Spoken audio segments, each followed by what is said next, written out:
Assalamualaikum warahmatullahi wabarakatuh. Alhamdulillah, alhamdulillahilladzi hamdan katsiran thayyiban mubarakan fi kama yuhibbu rabbuna wa yarda. Asyhadu an la ilaha illallah wahdahu la syarika lah wa asyhadu anna Muhammadan abduhu wa rasuluh. Allahumma shalli wa sallim wa barik ala Muhammadin wa ala alihi wa ashabihi wa man tabi'ahum bi ihsanil yaumiddin. Fa ya ibadallah, usikum wa nafsi bi taqwallah faqad fazal muttaqun. Qala ta'ala fi kitabil karim, a'udzu billahi samii'il alim minas syaitonir rajim min hamzihi wa nafthihi wa nafsihi. Ya ayyuhalladzina amanu taqullaha haqqa tuqatih wa la tamutunna illa wa antum muslimun. Alhamdulillah, senantiasa kita bersyukur kepada Allah Subhanahu wa taala yang telah menghidupkan setelah mematikan kita, sehingga kita akhirnya pada kesempatan di pagi hari ini dipersuakan kembali dalam rangka untuk menjalankan ketaatan, menjalankan ibadah kepada Allah Subhanahu wa taala. Karena sesungguhnya apa yang kita lakukan pada pagi hari ini sebenarnya itu bentuk tanggung jawab kita dulu, karena kita itu pernah janji kepada Allah. Jangan mungkin lupa kalau dulu kita itu pernah berhadapan langsung bertemu dengan Allah, berjanji. Tetapi perjanjian itu tidak dilakukan dalam alam dunia. Tetapi perjanjian dengan Allah itu kita lakukan dulu ketika kita masih di alam ruh. Ketika Allah Subhanahu wa taala mengingatkan di dalam surat Al-A'raf ayat 172, wa id akhadha rabbuka min bani adam min duhurihim dzurriyyatahum wa ashhadahum ala anfusihim alastu bi rabbikum qalu bala syahidna an taqulu yaumal qiyamati inna kunna an hadza ghafilin. Di situ Allah Subhanahu wa taala mengingatkan tentang proses penciptaan manusia. Wa id akhadha rabbuka min bani adam, dan ingatlah ketika aku menciptakan anak keturunan Adam dari tulang sulbi mereka. Jadi tulang sulbi itu adalah tulang rusuk. Awalnya Adam itu seorang diri, lalu diciptakan Hawa istrinya dari tulang rusuknya, lalu anak keturunan Adam itu juga di situ. Lalu kemudian Allah menyatakan alastu bi rabbikum di hadapan seluruh ruh manusia itu, termasuk diri kita, bukankah aku ini Rabbmu, bukankah aku ini Tuhanmu? Lalu kita waktu itu yang masih di alam ruh mengatakan bala syahidna, kami bersaksi ya Allah. Lalu di akhir ayat itu Allah menekankan antakulu yaumal qiyamati inna kunna an hadza ghafilin, dan janganlah nanti kamu dalam kehidupan dunia mengingkari perjanjian ini. Jadi ketika kita ini di dunia, ya, kita sholat berjamaah, kita melakukan amal ibadah, amal ketaatan, sesungguhnya karena kita itu menepati janji kita kepada Allah Subhanahu wa taala. Kenapa kalau ada orang yang lupa dengan perjanjian itu? Nah, inilah kita harus bersyukur.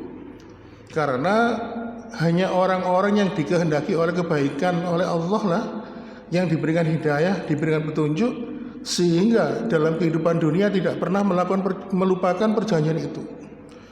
Berapa banyak manusia yang hadir di dunia, dilahirkan dari rahim seorang ibu, yang lupa dengan perjanjian itu.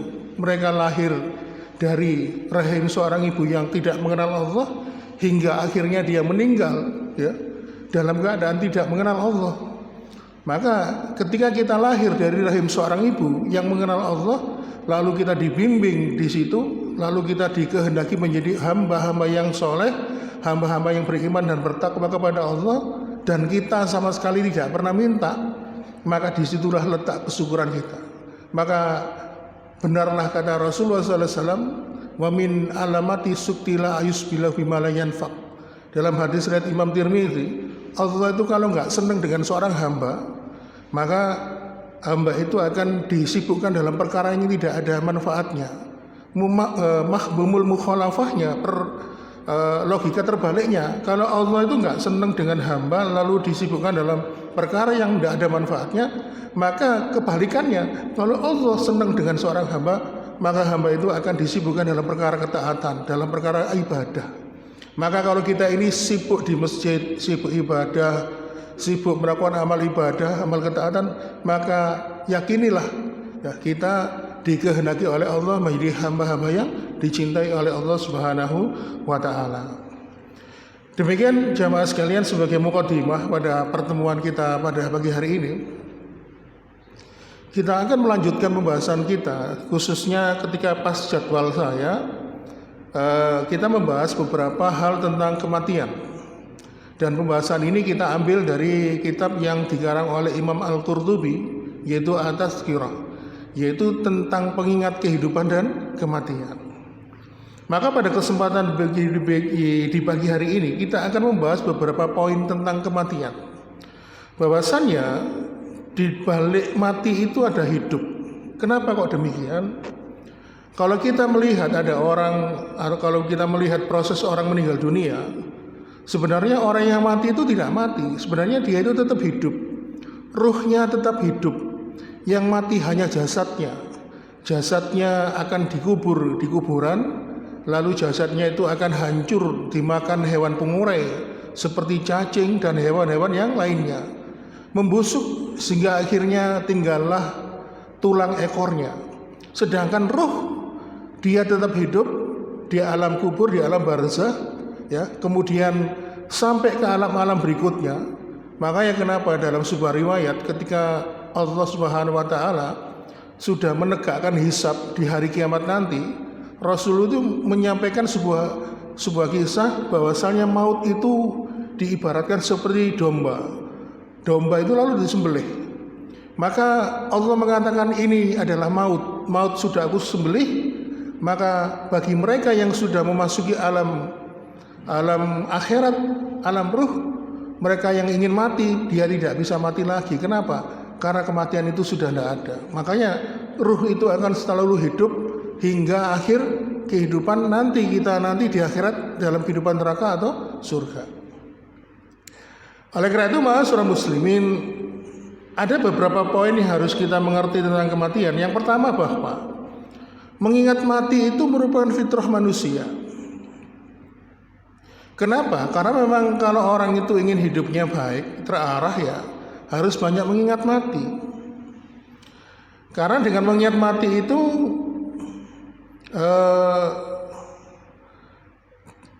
kita akan menjadi hamba-hamba yang selektif dalam melakukan perbuatan. Mau berbuat demikian, konsekuensinya seperti ini. Nanti kira-kira gimana dengan balasan setelah kematian? Oleh karena itu, ma'asyiral muslimin, mengingat mati itu dianggap sebagai fitrah. Mereka kadang-kadang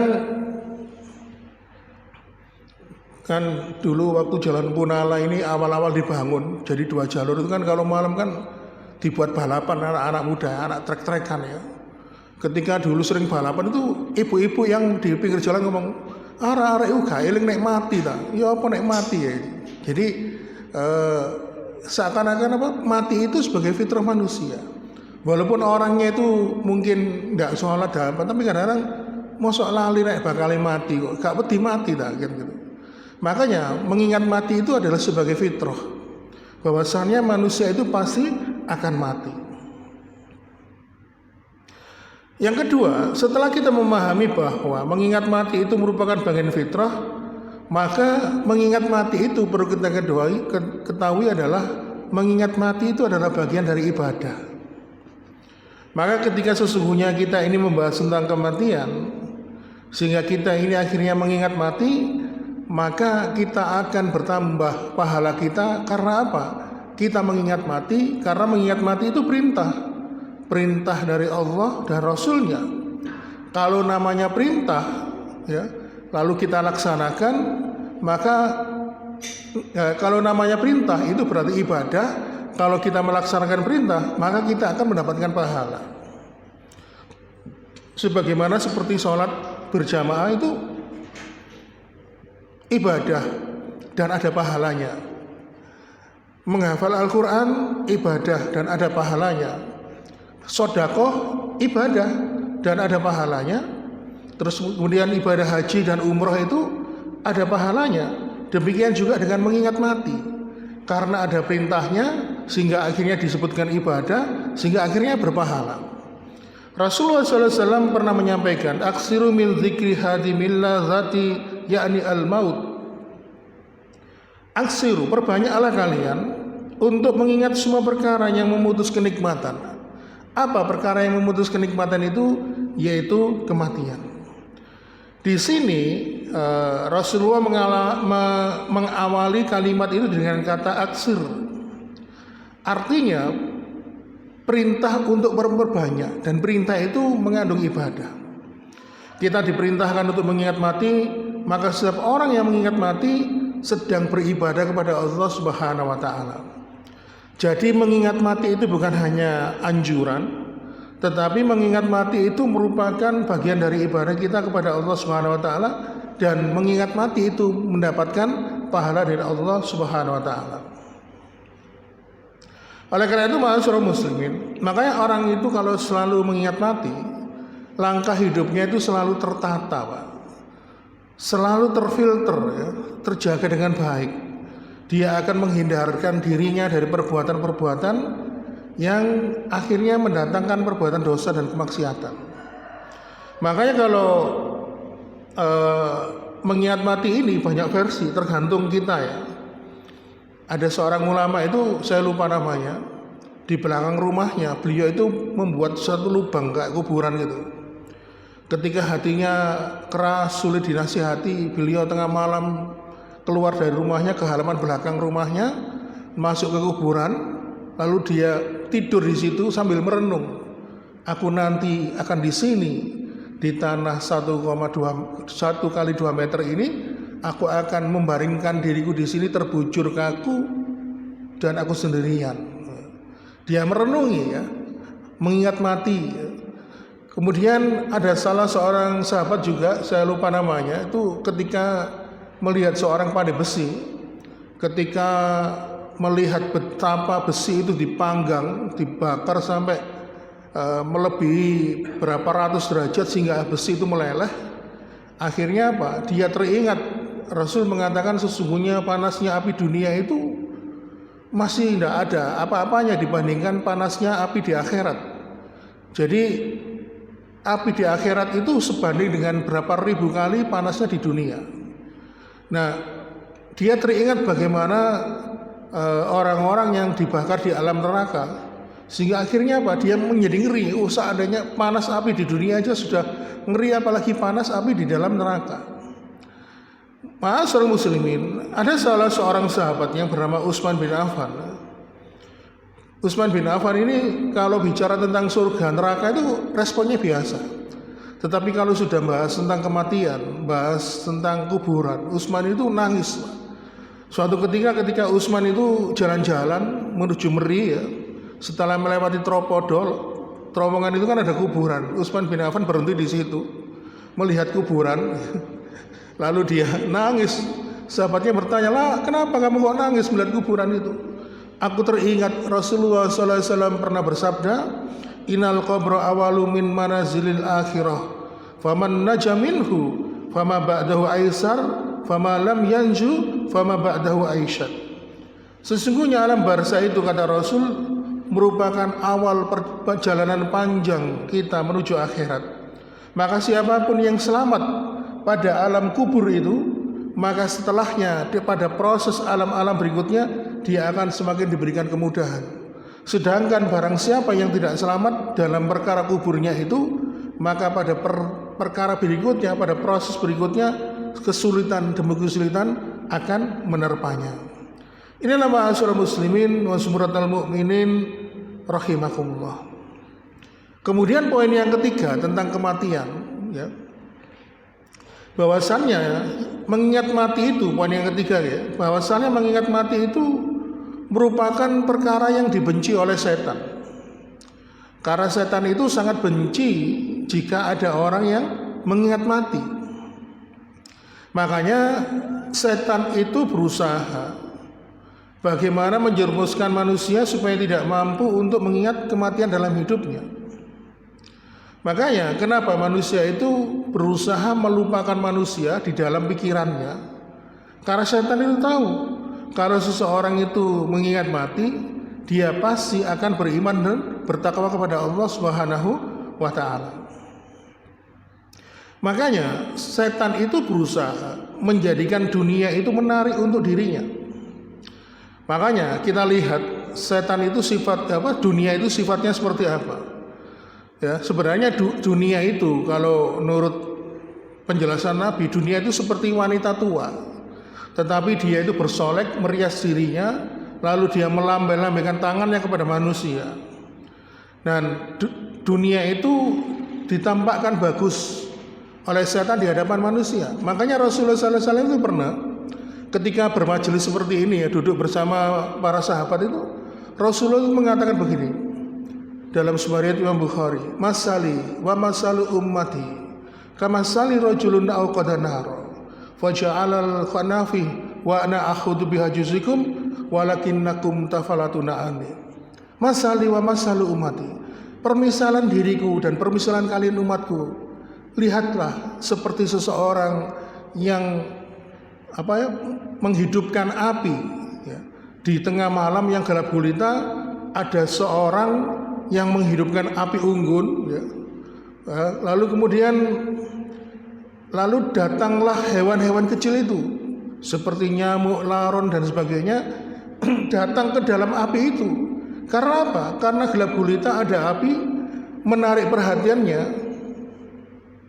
Lalu Rasul mengatakan, seperti itulah manusia melihat dunia. Wa ana akhadhu min azuzikum. Aku berusaha memegang erat ikat pinggang kalian agar jangan kalian itu jatuh ke dalam api itu.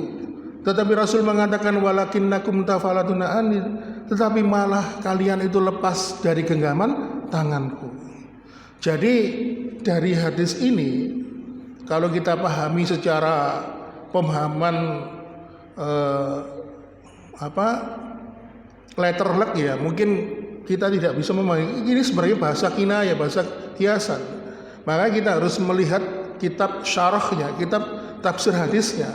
Jadi di dalam hadis ini menerangkan bagaimana manusia itu tergelincir dalam kehidupan dunia dan membuat dunia itu dijadikan setan itu begitu menarik. Makanya begitu banyak orang itu terjerumus dalam kehidupan dunia. Makanya sampai Rasulullah SAW itu pernah bersabda di dalam hadis yang diriwayatkan oleh Imam Tirmidzi, "Inna dunya mal'unatun mal'unun ma fiha." Dunia itu kata Rasulullah dilaknat oleh Allah, mal'unatun ma fiha, dan segala sesuatu di dalam dunia isinya itu dilaknat oleh Allah. Illa, kecuali 4 golongan. Illa dzikrullah wa mawala wa aliman au muta'aliman. Kecuali siapa? Illa dzikrullah, orang-orang yang senantiasa mengingat Allah Subhanahu wa taala. Wa mawala, orang-orang yang senantiasa beribadah. Wa aliman, yaitu orang-orang yang senantiasa belajar tentang ilmu agama, au muta'aliman, atau mereka yang mengajarkan ilmu agama. Oleh karena itu ma'asyiral muslimin, mana dalilnya setan itu berusaha menjadikan manusia itu lupa tentang kematian, sehingga kalau lupa tentang kematian menjadikan orang itu lupa dengan tempat dia akan kembali kepada Allah. Di dalam surat Al-A'raf ayat 17, di situ disebutkan setan itu pernah berikrar kepada Allah, "Summa la aitanahum min baini aidihim wa min khalfihim wa an aymanihim wa an syama'ilihim wa la tadiju aksarahum syakirin." Kemudian pasti aku akan mendatangi mereka dari arah depan, dari arah belakang, dari arah kanan dan kiri mereka, dan engkau tidak akan mendapati kebanyakan mereka bersyukur. Salah seorang sahabat yang ahli dalam menafsirkan Al-Quran itu Abdullah bin Abbas ya. Abdullah bin Abbas ini sepupunya Rasul, selisih umurnya jauh. Ketika di usia SD kelas 6 ya, kira-kira 12 tahun ya, itu sudah mampu menafsirkan Al-Quran. Dan Rasulullah itu lebih suka penafsirannya Ibnu Abbas ini dibanding yang lainnya. Nah, Ibnu Abbas itu mengatakan begini, menanggapi surat Al-A'raf ayat 17 ini, bahwasannya ketika setan itu menghalangi manusia dari pandangan arah depannya, artinya manusia itu dihindarkan, dihalang-halangi dari pandangan dia tentang akhirat. Makanya manusia itu pandangan tentang akhirat itu cuma sebentar, Pak. Contoh misalnya, kalau ada teman kita, sahabat kita, atau mungkin keluarga kita yang meninggal dunia, ya. Ketika kita ini melakukan prosesi pemakaman jenazah, mulai memandikan, mensolatkan, memakamkan, sejenak saat itu kita itu kan ternyuh, teringat, saudaraku sudah tidak ada, temanku sudah pergi. Nanti kemungkinan kita akan kembali seperti mereka. Saat itu, tapi hari berganti hari, berganti minggu, berganti bulan, sudah lupa kembali bahwasannya kita akan mati. Nah, setan itu seperti itu cara kerjanya. Memang sakjek-saknyek eling akhirat, tapi lama kelamaan dia akan dibuat lupa. Makanya kita itu harus berusaha jangan pernah melupakan akhirat. Maka caranya adalah kita tuh harus banyak-banyak berlindung kepada Allah dari godaan setan yang tertuju. Oleh karena itu, ma'asyiral muslimin, lupa ini para ulama itu memberikan beberapa pembagian lupa. Sebab lupa itu bisa karena dari setan. Jadi kalau misalnya ada orang yang lupa tentang kehidupan akhirat, dia dibuat lupa, maka lupanya itu karena setan. Makanya sebagaimana ketika kisahnya Nabi Yusuf itu, dulu ketika di penjara dia kan pernah ngomong, nanti kalau kamu kepada temannya ngomong gini, kalau kamu nanti bebas, tolong sampaikan kepada raja bahwa nanti negara ini akan mengalami masa panen sebanyak 7 tahun, selama 7 tahun, dan mengalami masa paceklik selama 7 tahun. Dan aku yang bisa memberikan solusi ini, tolong sampaikan kepada raja. Oh ya, ternyata temannya Nabi Yusuf bebas dari penjara, dan ternyata temannya ini lupa terhadap janjinya tadi. Nah, makanya kenapa Nabi Yusuf itu sampai nggak sabar di dalam penjara itu, kok gak medang metu sih, kok gak diomong sama raja. Oh, ternyata temannya itu lupa.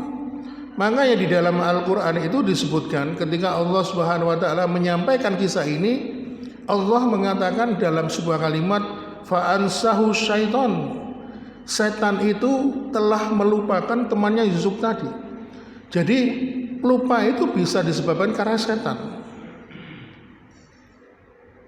Oleh karena itu, ma'asyiral muslimin, dan lupa itu bisa disebabkan karena setan. Dan lupa itu yang kedua, kalau yang pertama tadi lupa karena disebabkan karena setan, maka lupa yang kedua adalah karena disebabkan dari Allah Subhanahu wa taala. Jadi Allah Subhanahu wa taala itu secara naluriah, secara manusiawi memberikan sifat lupa kepada kita. Bayangkan seandainya kalau kita ini tidak punya lupa, mungkin kita akan traumatis dengan kejadian yang menghantui kita. Bayangkan jika kita tidak punya sifat lupa, pasti kita ini akan teringat-ingat terus. Makanya kenapa di dalam surat Al-Baqarah di ayat terakhir itu doanya kan Rabbana la tu'akhidna in nasihna aw akhtana, dan seterusnya. Ya Rabb kami, janganlah engkau hukum kami karena kami lupa. Jadi lupa itu diberikan oleh Allah kepada kita. Makanya kalau kadang-kadang ada peristiwa tragis, kita lambat laun bisa melupakan peristiwa itu. Bayangkan kalau kita tidak punya lupa, wah setiap hari kita histeris, trauma, ya, teringat kejadian itu. Bahkan seperti kisah seorang anak yang ditinggal ibunya meninggal dunia, dia setiap hari bersedih, tetapi karena Allah menanamkan lupa di dalam hatinya, dalam pikirannya, sehingga anak itu semakin lama bisa menerima dan melupakan bahwasannya ibunya meninggal dunia, dan dia bisa menerima kenyataan itu. Makanya lupa di sini itu yang pertama disebabkan setan, biasanya disebabkan karena apa? Setan menghalangi agar kita itu lupa dengan kehidupan akhirat.